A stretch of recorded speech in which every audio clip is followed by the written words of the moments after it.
Elon Musk versus Twitter, किसने किसको सू करा है, क्या ये केस ट्रायल में जाने वाला है, सब जानेंगे इस वीडियो में। एग्जैक्टली में चल क्या रहा है यहाँ पे। सो अप्रैल 2022 में Elon Musk tried to gain access of Twitter, मतलब वो खरीदना चाहते थे उसको, and he agreed a deal of $44 billion with Twitter. वो अग्री हो चुकी थी डील, उसको साइन नहीं करा गया था उससे पहले। अभी 3 मंथ्स उस डील, मतलब अप्रैल को, मई, जून, जुलाई, हाँ 3 महीने हो चुके हैं उस चीज़ को।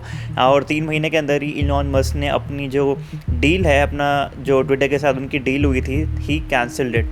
अब इसके रीजंस बहुत सारे हो सकते हैं, बट जो इलॉन मस्क की लीगल टीम ने आगे आके बोला है दैट इज़ दैट कि इलॉन मस्क ट्विटर के जो स्पैम अकाउंट बॉट्स हैं उनकी रेशो जानना चाह रहे थे, which is he guess that it should be less than 5%, but Twitter उसको मतलब दे कुडंट डिस्क्लोज कि हमारे जो ट्विटर पे सारे अकाउंट्स हैं, जो स्पैम अकाउंट्स हैं, विच आर 5% लेस, जो कि ट्विटर का टोटल मान लो जैसे 100 लोग यूज़ कर रहे हैं और 5% उससे कम स्पैम बॉट्स हैं या नहीं है, तो ट्विटर ने इसको आगे आके बता नहीं, मतलब Twitter did not disclose that according to Elon Musk lawyers, and this is the basis of कि अभी क्या चल रहा है। सो इलॉन मस्क ने जैसी डील कैंसिल करी है, ट्विटर ने आके सू कर दिया है, और इसके काफ़ी सारे पॉसिबल आउटकम्स हो सकते हैं। एंड अभी इस वीडियो में वही बात करने वाला हूँ मैं कि अभी इनिशियली बेसिक तो यही था, जो लॉन्ग स्टोरी शॉर्ट यही थी कि he agree to a deal $44 billion, फिर उसने कैंसिल कर दिया बिकॉज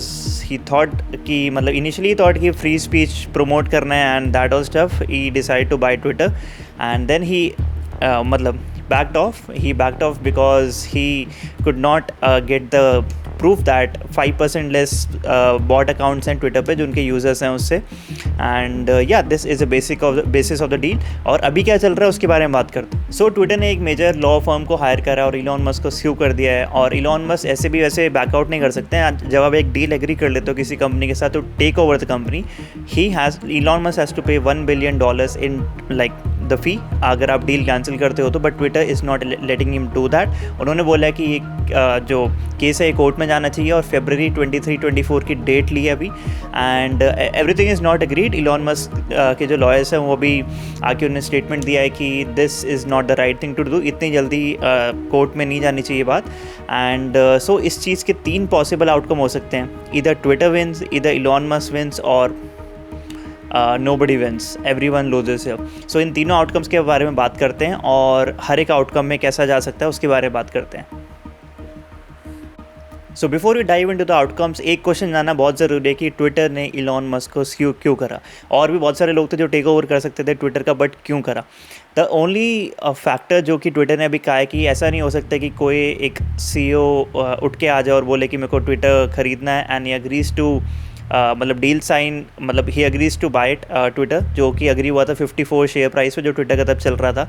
जैसे ही डील कैंसिल हुई, ट्विटर का शेयर प्राइस गिर गया था, and now it is around 37, यहाँ पे देख सकते हो आप, $37 पे चल रहा है अभी ट्विटर का share price. So according to Twitter it is not in a good sense कि आप आओ कंपनी से बोलो कि मेरे को आपकी कंपनी खरीदनी है और आप बैकआउट कर जाओ, ट्विटर का शेयर प्राइस गिर जाए, no CEO to take over, और उनको अपने स्टेक होल्डर्स को भी जवाब देना होता है ट्विटर को। So this is why Twitter sued Elon Musk. Now let us discuss the number 1 outcome जो कि इस पूरे केस का हो सकता है, which is Elon Musk wins. So number 1 outcome, Elon Musk wins. How is it possible? So एक ही पॉसिबिलिटी यहाँ पे दिख रही है, जो इलॉन मस्क के लॉयर्स ने आके कहा है कि जो Twitter fail to disclose how many spam और बॉट अकाउंट्स वर देयर, तो ये उनका मेन स्टेटमेंट रहा है कि हमें ये एग्रीमेंट इसलिए नहीं करना क्योंकि ट्विटर ने डिस्क्लोज नहीं करा कि उनके कितने स्पैम और फेक अकाउंट बॉट्स हैं उनके प्लेटफॉर्म पे।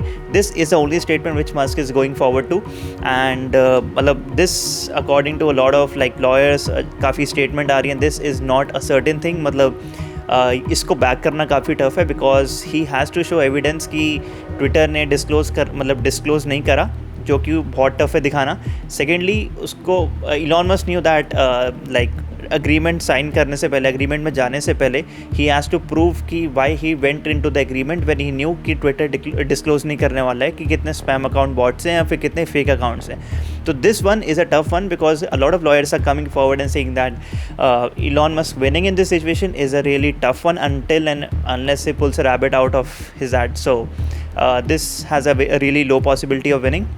Now let us talk about the second possibility, which is Twitter wins. So according to lawyers, Twitter wins की ज़्यादा possibility बताई जा रही है क्योंकि इलॉन मस्क ने जो ट्विटर के साथ डील करी थी वो 54.40 शेयर प्राइस पे, अभी ट्विटर का 37.40 है। तो जैसे जैसे केस आगे जाएगा ट्विटर की जो रेपुटेशन है उसको इम्पैक्ट पड़ेगा, शेयर प्राइस और नीचे जाएगा और जो CEO आके खरीदेगा that would be at a lower price. तो ये ट्विटर का ही नुकसान है इस चीज़ में। Second of all, Elon Musk pays $1 billion fee, जो कि अगर आप एग्रीमेंट में आते हो और वापस चले जाते हो यू बैक आउट, सो इतना फीस देना पड़ता है which Elon Musk will be force to either give it. और सेकंड ऑप्शन होगा कि he will be force to buy the company at 54.40 share price, जो कि 3 महीने पहले था, अभी 37 चल रहा है। ये था second outcome which is Twitter winning, जो कि काफ़ी लॉयर्स आके कह रहे हैं कि बेटर आउटकम है। और अब बात करते हैं third outcome. Final outcome is nobody wins, they reach an agreement. इधर इलॉन मस्क वापस आके बोलते हैं कि I will like to buy the company again 54.40 share price पे। सेकंड चीज़ है कि $1 बिलियन फ़ी जो पे करनी है ट्विटर को पे करे। नाउ अगेन ये स्ट्रेट फॉरवर्ड तो होने वाला नहीं है, तो अभी देखते हैं कि अभी स्टेटमेंट आएगी दोनों तरफ से और तो क्या रहता है। एंड या this was the third outcome. You guys like the video and अभी मैं इस केस को काफ़ी ज़्यादा फॉलो करने वाला हूँ, तो अपकमिंग वीडियोस भी आने वाली हैं इस चीज़ पे। एंड या let me know what you think of the Twitter versus Elon Musk case and I will see you in the next video. इस वीडियो के लिए इतना ही, मिलते हैं नेक्स्ट वीडियो में, तब तक के लिए बाय बाय।